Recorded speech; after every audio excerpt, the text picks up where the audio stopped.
Do some music. And we are live. Hi, good evening, everybody. Welcome to our new live show, She Built It, Boss Lady Chronicles. I am super excited. As you know, we have undergone a rebranding. The Level Up Lady Doc Facebook group has now transitioned to the Boss Lady Dream Builders. We are now open to all women who want to uplevel their lives, who want to become the women that they were created to be. And so when people ask me, what's Boss Lady Dream Builders? Boss Lady Dream Builders really is a professional development community. And it's all about you gaining the skills that you need to become your best, the best version of yourself. We want to be constantly evolving, and it's so much better and so much easier to do that in community. So that's what the community is about. So if you are a boss lady or aspiring boss lady and you want to become all that you were created to be, join the Facebook group today. Okay. If you're watching on YouTube, don't forget to like and subscribe. We're also going to be featuring this show every week.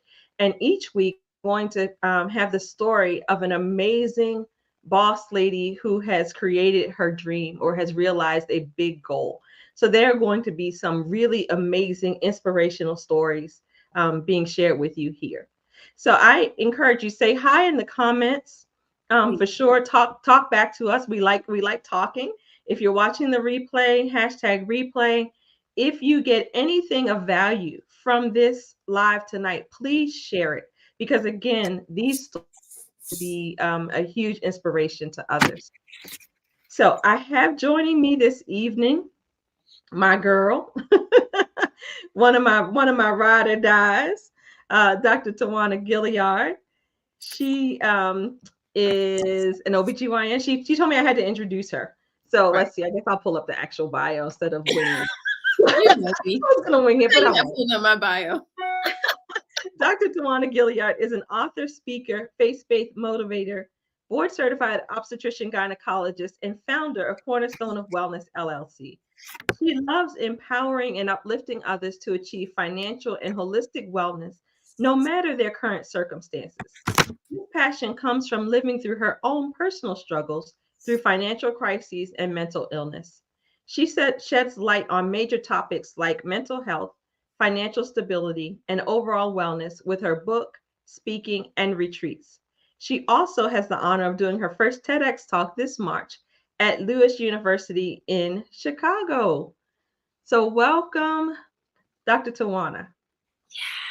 And one thing she did not say, so I'm going to say it because I didn't write the bio. She's also the author of this book, On the Other Side of Greatness, Lessons on the Journey from Six-Figure Debt to Seven-Figure Success. So, welcome, boss lady. Thank you. That's right, boss lady in the house. So I want to know, when you hear boss lady, what does that mean to you? What makes us a boss lady?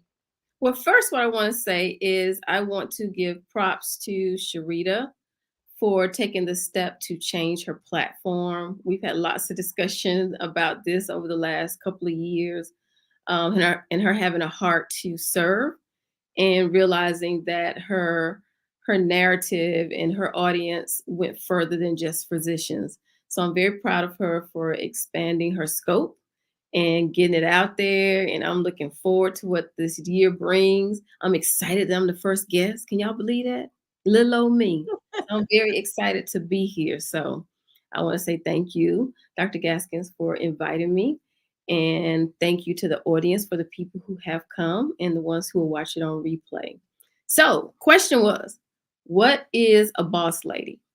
I'm really big into words and the definition of words. So I actually looked up boss because I want to talk about some of the things of how we look at boss. And the first thing that most people think of, it has like a negative almost connotation, like, oh, they're over people. Oh, she's bossy. She just has that energy about her. No, we're not talking about that type of boss. So the adjective definition of boss is excellence, outstanding. So I want people to really think about that. When they think about being a boss lady, Think about being excellent in whatever you do, in whatever course you take. And I got this acronym. I'm big into acronyms too. And it says BOSS. Yes. Write She them is an down. acronym. Put them in the chat. Put them in the chat. Okay. So BOSS, built on self success. Isn't that I like nice? it. I like it. Built on self success. Now, the key word in that is self. And a lot of times, what we get caught up in is when we're thinking about success, we're thinking about what's happening in the world, what's happening with our colleagues, what, the expectation of others. But we're talking about self success.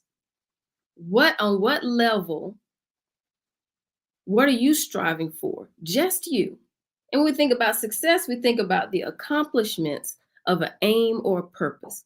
So anything that you put your mind to do is part of your boss lady energy, right? So Yes. no matter if it's, oh, I want to pay off one credit card, that's going to make you a boss, right? Because you have the desire to go towards success. And even in success, failure goes hand in hand with success. It So does. even if you don't achieve something, that doesn't make you unsuccessful. That just makes you someone who has learned. So in the learning, Exactly. you are successful, right? It's a lesson, Yeah. right? Every quote unquote failure is a lesson. That's right. That's Okay. right. Well, thank you for giving us an acronym. I like that. Now, tell me, were you born a boss lady or did you have to become a boss lady? Because I know you personally, so I know you're not aspiring to be anything. You are a boss lady. So tell me, were you born that way or did you have to develop those skills? I think all of us are born as bosses. We have to truly understand what that means. And that's why I give those definitions and I give that acronym of what that means, self success. I think some of us are born with more fiery personalities and that go get 'em type attitude. And so I would say on some scale, yes, I was born that way. But most of it was, I think I developed into that because even growing up, I felt like I didn't fit into the in crowd. I felt like I was always on the outskirts. I was kind of the nerdy smart girl. Um, and so on the outside, people may have thought, oh, she's doing this, she's doing that, she's an ebony, all these different things. And you think, well, she's a boss. But that internal energy, what I was dealing with, didn't always align with that. So as I've gotten older and kind of matured into who I am, I still have my issues, I still have my doubts, but I'm just owning who I am. I own what I think my purpose is on earth, and I think that changes with time. I don't think we know the complete journey. I don't think God shows us all of that at first because that's scary, right? So I'm trying to fall forward in fear. And so that makes me a boss. I go by Queen. Sharita knows I have Queen energy. So I just put it out there. It is real. So I have this queen energy about me.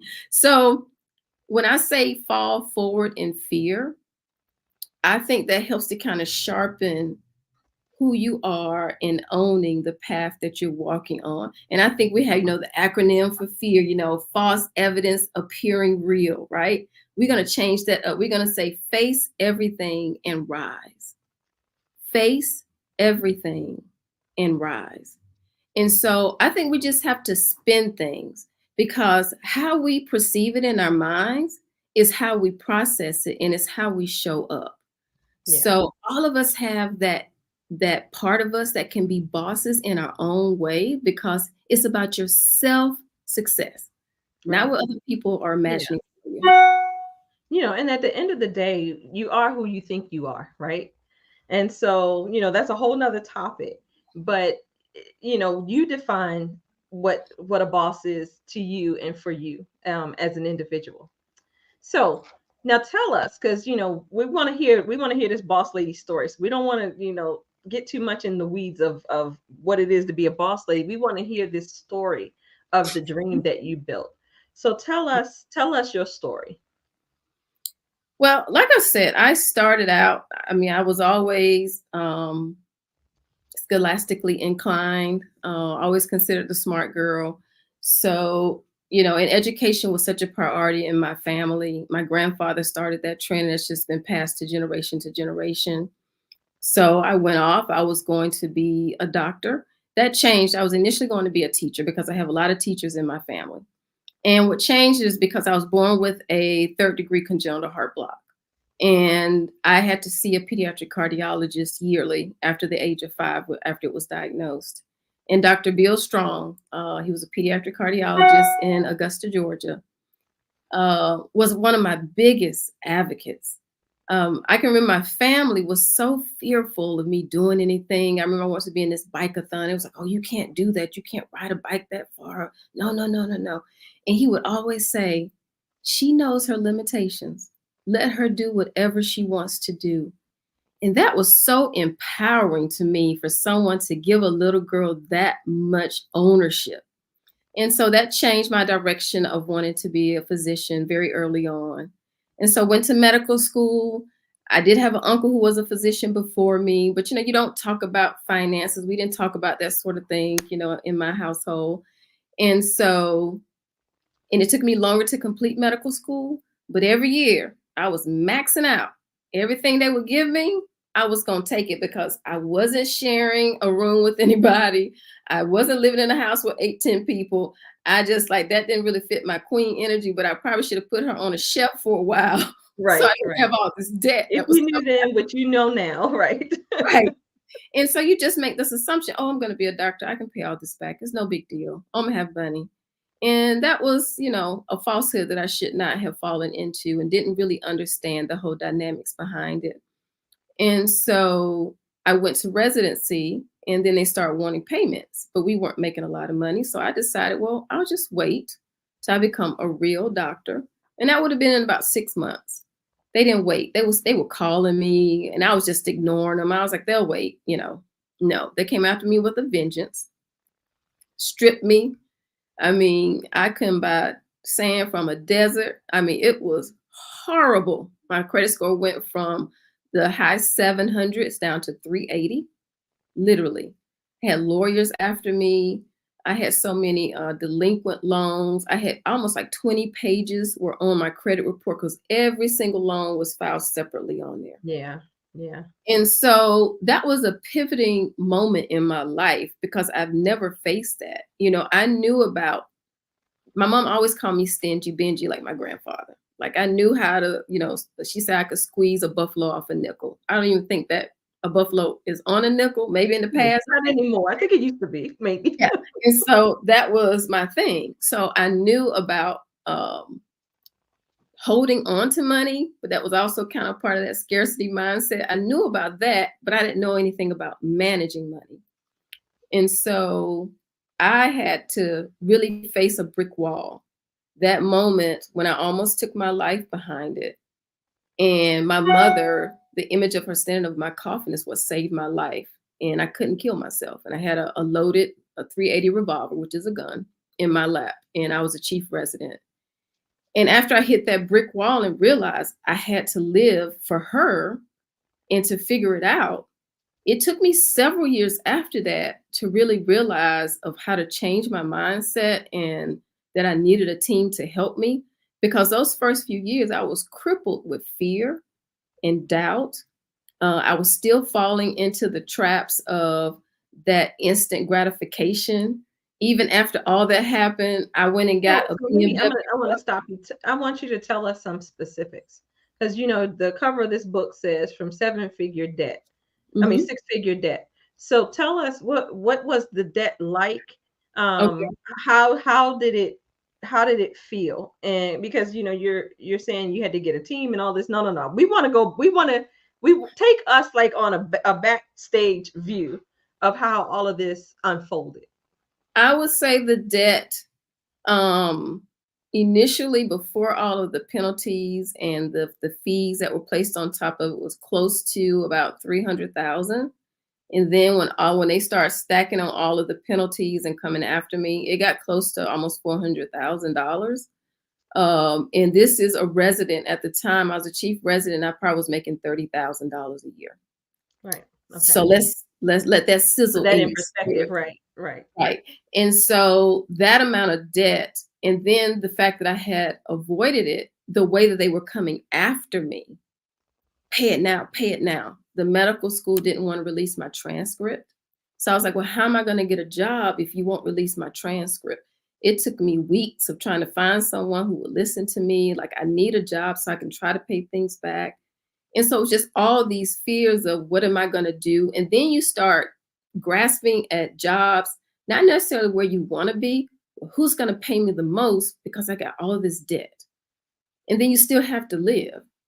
So even though I had all this debt and this little bit of salary, I knew I was going to get a job making six figures.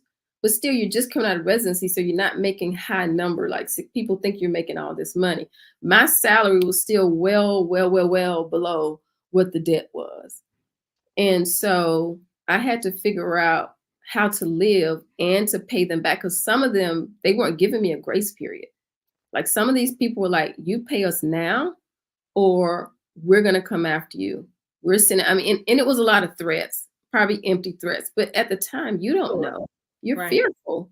So I was trying to come up with these large sums of money. Like, time I would get paid, I was just dumping it, like trying to pay some of them off so they would leave me alone.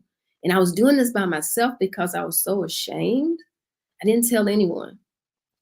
And that was a miserable place to be.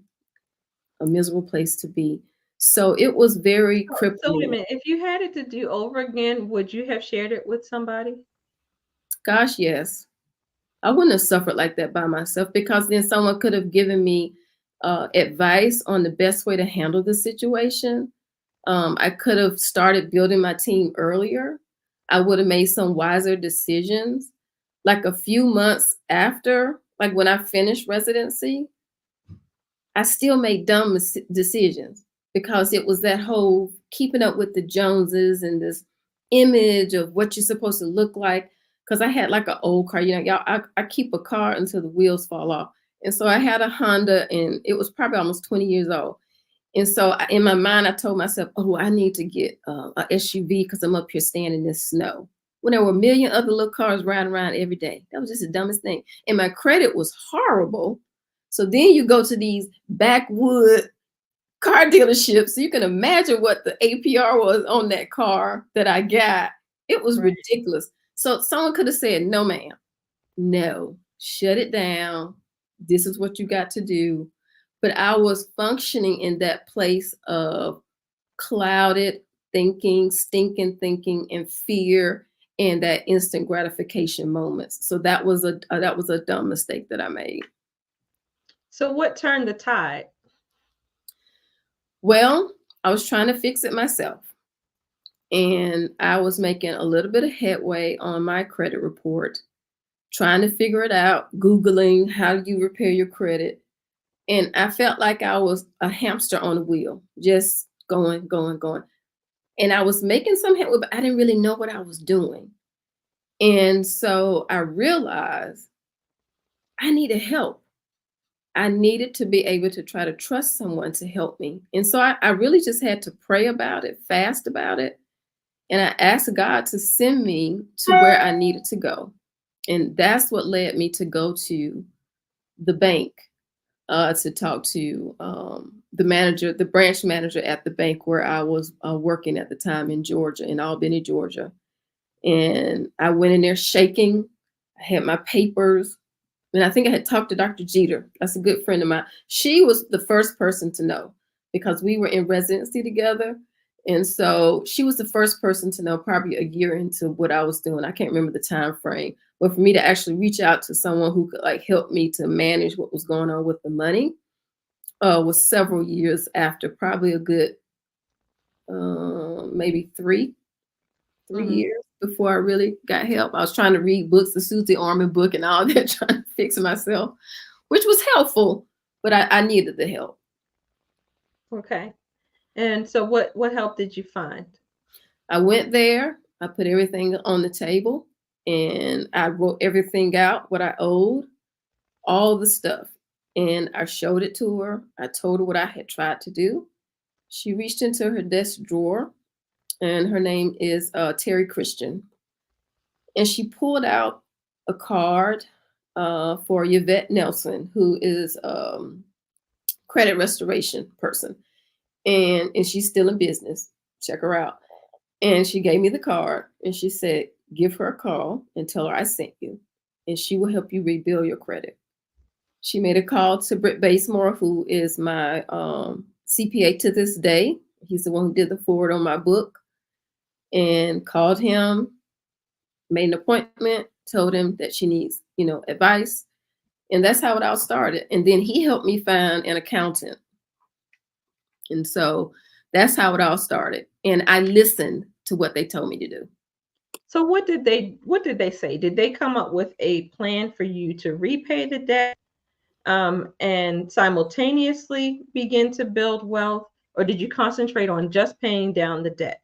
Because I think something has to happen, because there are plenty of us who have, especially those who went to professional school, who graduate with six figures in debt. But it's one thing to be able to satisfy that debt. I think it's quite another thing to be able to then amass seven figures worth of wealth. Right. So something, some stuff happened in between. That's what we're trying to get at, because we're boss ladies. We're trying to build our dreams. And if we can build seven-figure portfolios, we want to do that. So Right. so tell us what had to happen in there. What I do want to say first is, let's not get caught up in the size of the portfolio. What I want us to do is each person to figure out what financial freedom looks like for them, because that's important. That goes back to that self-success. Everybody has to have a starting point. And I didn't start out wanting seven figures. I started out wanting to be able to take care of myself and my family if I got sick or if something happened and I left this earth. So I didn't start out that way with that dream and hope in mind. But the problem for me is there are a lot of schools of thoughts who will tell you that if you have a lot of debt, you need to throw everything at the debt. Everything at the debt. You can't save. You can't, work on a 401k. Everything needs to go towards your debt. I wasn't comfortable from that just because of my background and where I came from. I didn't have that family cushion to like fall back on. I didn't come from generational wealth. I couldn't play that game. Like, I needed to be able to build as I chopped. So I did the balance of, as I got, and it almost kind of went like a seesaw. Like with the debt, when it was at the most, I put more money there, but I still saved. Even if it was $50 a week in one of the pots, I was putting something there. And as the debt started coming down, I started doing this. And the game I played with that is, I love the snowball effect. So I would find the smallest debt. So a loan, just say I owed $5,000. I would throw every bit of extra money I had in that. And there's sacrifices in this, guys. I enjoyed my life. I come from humble beginnings, so I didn't need a lot to really be satisfied. And I had to remove ego out of my decisions. A lot of times we're driven by ego. We're not driven by what we truly need as a person. So I can remember, and I don't know if my friend remember this. I can remember being in Atlanta and being in Phipps Plaza, and two of my girlfriends were shopping in an expensive store, and myself and another one were sitting by the mannequins, because I was like, no, I can't. I can't do any of this right now, because I have another vision in mind. And so I was okay with that. They were like, "Oh, girl, you a doctor and you did." Yeah, I am. But you don't know my story, first of all. But I have another plan in mind. So I made sacrifices that weren't very difficult to make because I had a goal in mind. So I just played the game of the snowball. Once I paid that off, that extra money either went toward, what I did is I would split it. And so half of that would go toward paying off more debt, and the other half would go off of investing. So Okay. that's how I So that's a played. little bit different than Dave Ramsey snowball, right? Because I think Dave Ramsey says take all the money you were putting on that other debt and then apply it to the next debt. Right. His philosophy, when I used to listen to him, is that, you just throw everything at the debt until you get into a better situation and you start saving. For me, there was an emotional tax that had to be taken care of. And I think people have to realize that there are a lot of different ways to look at things. Like some of the decisions I made as far as like paying off the house and not carrying student loan debt. Like, when you get to a certain percent, you can just carry it. It's easier if you got a low, percentage or interest rate on the student loan debt. Say it's at say 3%, and you may be earning with your stocks anywhere from an average of say 7%, 8%. So it makes sense to keep the money in the investments and then Right. just keep the student loan debt. But for me, there was an emotional attachment to the debt because of what I had gone through. I needed it gone. But I had these open and honest discussions with my team, with Brett, and said, I understand the numbers, but the emotional part of this is bigger than the numbers. So I really work hard to pay off any possible debt that could come around me. I was swatting it, like, get away. Still saving, still investing, but I swat away debt. Okay. All right.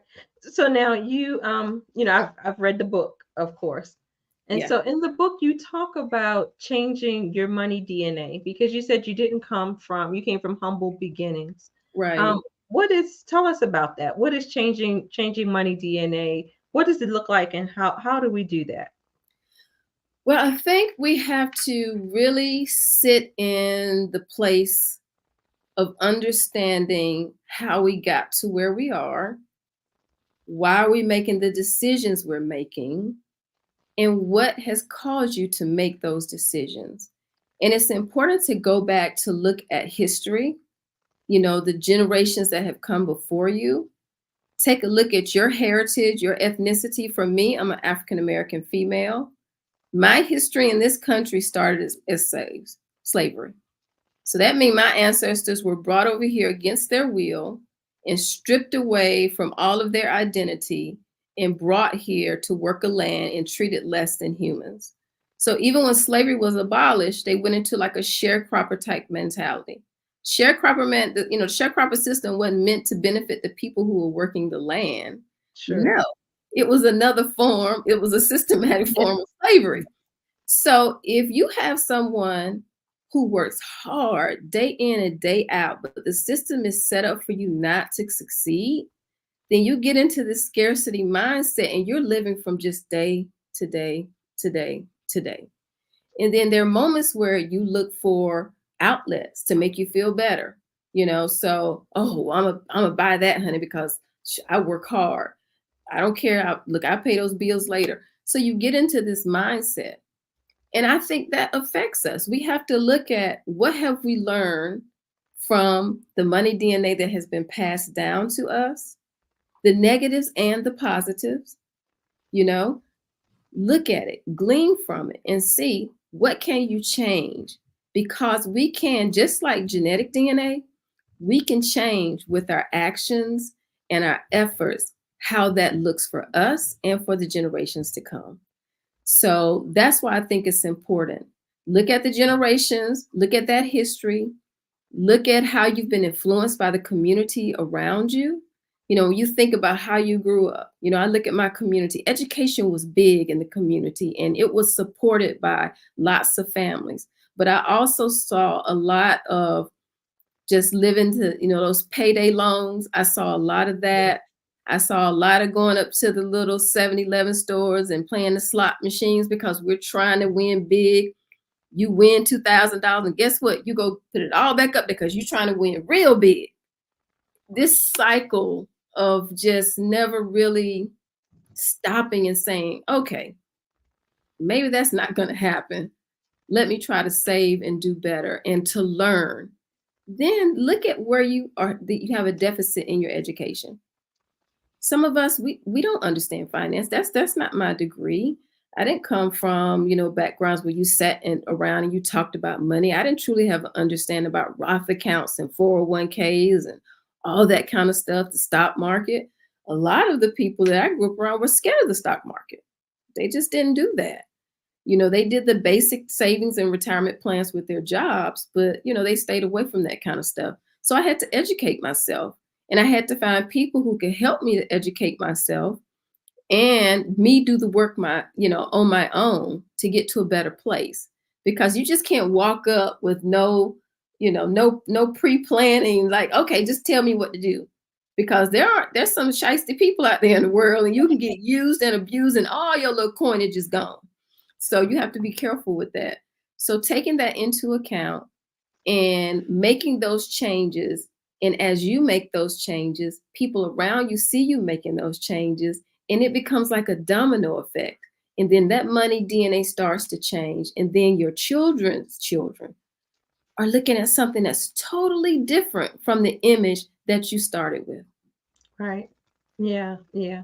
Legacy, right? Legacy, yes. So what was the dream when you started out? So it almost sounds to me like the dream was, or the goal, so to speak, was to get rid of this debt and to make sure that you had a cushion, that you were secure if you had illness or, whatever happened, that you had enough money for that. Is that still the goal, or has the goal changed? It changed. And I'll be honest with you, is that when you're on the journey of doing good, things happen and you don't even realize they're happening. I meet with my financial advisor quarterly. He would show me the numbers and explain things to me. I always had this goal. I always set a goal like, look, I'm gonna retire. I'm retiring at the age of 50. I'm 51, didn't retire, but I work part-time now because I have other things that I want to do. And so I would set that goal just so I can look at the numbers to see, what do I need to do? How does this look? And we would just go from there. And you have to be pliable with the process and understand that you may set a goal, but you'll change it because things happen. You'll get to a certain place and you realize, well, that's not really where I want to be. I'm going to do something different. So initially, the goal was first to get rid of that debt. And then I'll be honest, it became almost like chocolate. Like I love being debt free. So it was like, Okay. okay, student loans gone. What's the next big thing? The house. Okay. Okay. So yeah, some of that comes into play. Like, I'm like, okay, yep. Because I wanted to be debt free. I wanted to say, I don't owe anyone anything except for the little stuff that we always gonna pay in life, but nothing big, because I remember that pain and that fear of rocking in that bed with that gun and thinking about, there's no way I can pay this back. There's no one who can help me in my family to pay this back. Like, I can't go to them and ask them, like, no, like, what am I going to do? And I didn't ever want to be in that situation again. Now, I can't predict the future. Things happen in life. I could lose it all tomorrow. But I haven't lost my mindset. I haven't lost the pit bull tenacity that is in me and that has been ingrained in me from my ancestors, especially from my grandfather. So I can still go at it if I have to, again and again and again. So the goal now is for me to continue to expand my thinking, to go beyond, oh, just the stock market, or the other things I want to do, to continue to have that growth mindset, helping others on the journey, for them to realize that they can do this one step at a time. Um, Growing, my speaking business, writing the book, um, going to part-time with the job and realizing, well, I like part-time. I don't have to show up every day. I like that. She'd always say, you in the streets, aren't you? I'm like, yep, Yep. streets. But I like that. So I like the opportunities that this space is affording me. And so I'm just going to continue to strive and, continue to make sure that my family's in a place where we're comfortable and we can do the things that, we want to do, and possibly look at real estate. Once again, I got to get my mind right. I'm kind of, real estate's so foreign to me. So I'm just trying to get in that space to see if that's something I really want to do. So I'm just open to that. Okay. All right. So it sounds like you recognized that there was a problem. Mhm. You kind of ran from the problem for a while, but then came to the place where you said, okay, enough is enough. I'm going to make a decision that this debt has to go. And Right. then along the way, it became, a beautiful thing, like you said, like chocolate, to Mhm. where you're paying the debt and then you're also gaining wealth. And so I think it's interesting because it's like you have to become a different person You do. almost, because Mhm. that person who was trying to keep up with the Joneses, is long gone.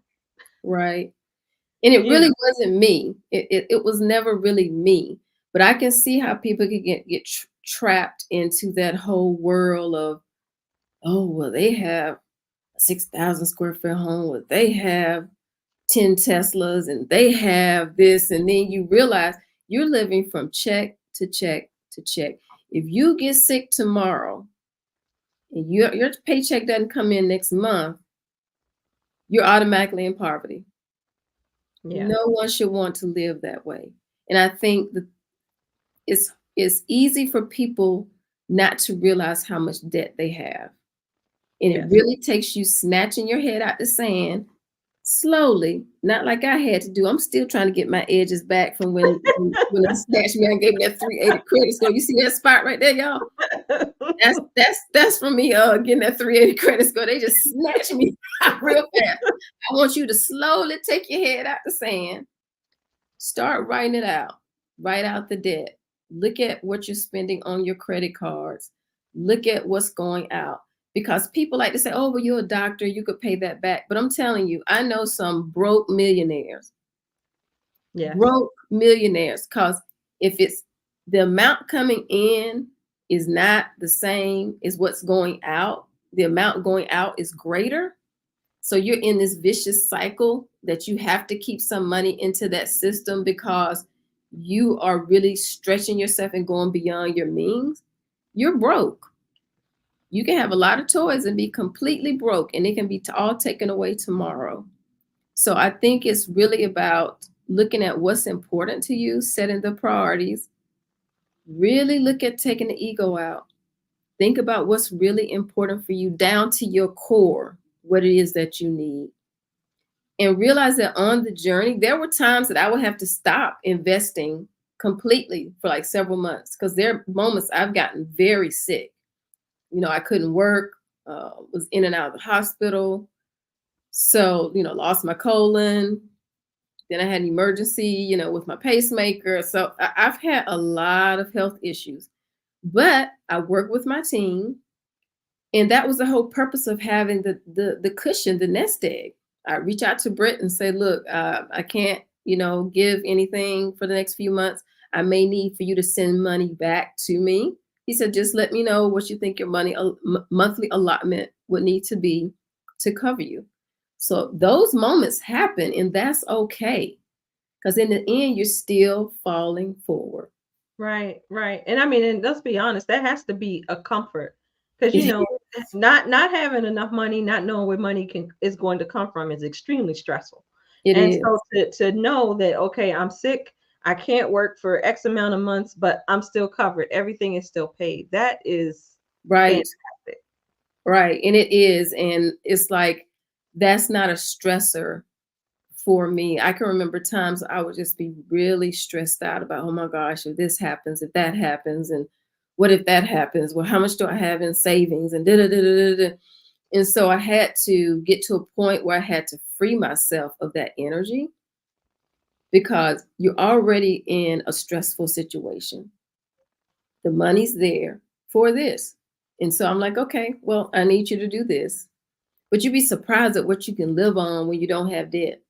So I can only imagine. I'm not there. So I have a lot of bills. So it's just like, well, I need to make sure, this is paid and that's paid, and I got a husband, so he takes care of some of the yeah, stuff. I still have to build that dream. We don't really have a whole lot, and so it's easy to just kind of shut it down and do what we need to do in that moment for however many months we need to do it. And then, we just reset. And I think it's important to have those discussions with your family, learn together, grow together, have an open mind about in those discussions, and realize that everybody's not in the same place on the journey as you, and that's okay. um, YouTube's full of everything, everything on the YouTube. But just get books. I still like reading books like Susie Orman. I still have the book that I purchased in the midst of all that from Susie Orman. I love that book. And you glean from it. Everybody's not going to be 100% right, and everybody's method is not going to be the method for you. There's the snowball method. There's the avalanche method. There's the consolidation method. There's so many methods. I talk about them all in the book, y'all. So there's so many methods that you can use, and you figure out what plan is going to work best for you. But no, they're all online too. Just look up those things and figure out what you need to do to start on this journey and going down the yellow brick road. Okay. So what made you transition now to, writing the book and speaking and all of those other things that you're doing? What was your motivation there? That's always been in me. I got the gift for gab. That's always been in me. Like that purpose and that drive has always been there. But I will tell you, financial freedom opened the door for me to have room to do it. That was the part. When you are so focused on one goal, it makes it difficult to really shift to your other passions, because you're so focused on this and you have to do this, and I need to work more because I got to pay this bill, and well, we're going to take this big trip, instead of saying, well, no, we can't take that this year. We're going to pay off this big debt over here. So financial freedom opens up so many doors. And so now I'm in a space where I'm comfortable to stretch myself, right? And to do the things that I feel is going to fulfill me, and to hopefully help others on their journey, because I truly, and I say this all the time, I truly think we do a disservice to ourselves and to mankind when we die with our testimonies. And I could have faked the funk and let y'all believe that I was always flossing and popping my collar with my queen energy and I never had issues. Please, what would you learn from that? Right. There are so many people who are dying behind debt and mental illness. Yes. I'm going to be here to speak about it, because if my story helps one person, even if that one person is me, it's enough. Excellent. Excellent. So we're just about out of time. Tell us a couple things. Tell us where we can get this wonderful book. That's the first thing. And then, tell us how we can find you. Like if we're interested in booking you to come and speak at our retreat or for our, different events or whatever. How can we get you? Well, I'm on all social media. How good I am at it, and we're not going to discuss that. But you can find me on all social media platforms. Facebook. You can find me on Instagram under Dr. TMD. You can find me on TikTok, on my website, Cornerstone of Wellness. .com. You can reach out to me there. Send me a message on there. You can get the book on my website if you want an autographed copy of the book. You can also get it on Amazon. It's there on paperback, ebook, and Audible. Yes, Audible for us ladies. You can read them while you drive. Right. It's a quick 2 hours. You got that. As much as we stay in the car, you got it. And it's also on Barnes and Nobles. It's ebook form and paperback. So lots of options. My speaker calendar, God is being good this year. Like I'm amazed at how things are starting to blow up. It's starting to feel. But if you need someone to come to motivate and inspire, I'm a faith-based motivator. So I can't tell you that I'm not going to talk about God. Let me just put that out there. So if that's a problem for you, I may not be your girl. And it's okay. I do the best I can, but I know where he's brought me from. All right. And so I'm going to give him all the honor and the praise. So I can talk about finances, mental health, all the things. So my TEDx talk is going to be around changing your financial DNA. Y'all keep me in prayer, because just like we talk about falling forward in fear, your girl is struggling right now. Like, even though this is my story, this is what I do, sometimes the devil will come along and just block you. And you have to understand that happens. Like, I'm probably about to have to pull an all-nighter to finish this draft before I meet with my coach tomorrow, because the devil has been busy over the last couple of weeks with me in finishing this TEDx talk. But I'm going to show up, and I'm going to show out, and I'm going to do what I am destined to do. Because what? I'm a queen, y'all, and a boss lady. Absolutely. Yeah. So all of Boss Lady Tawanna's contact information will be in the comments. I encourage you to follow her on social media. Check out Cornerstone of Wellness. She hosts an amazing women's event each year in Charleston. So if you're in the Charleston area, even if you're not in the Charleston area, I'm not in the Charleston area, but I come down every year for it just the same.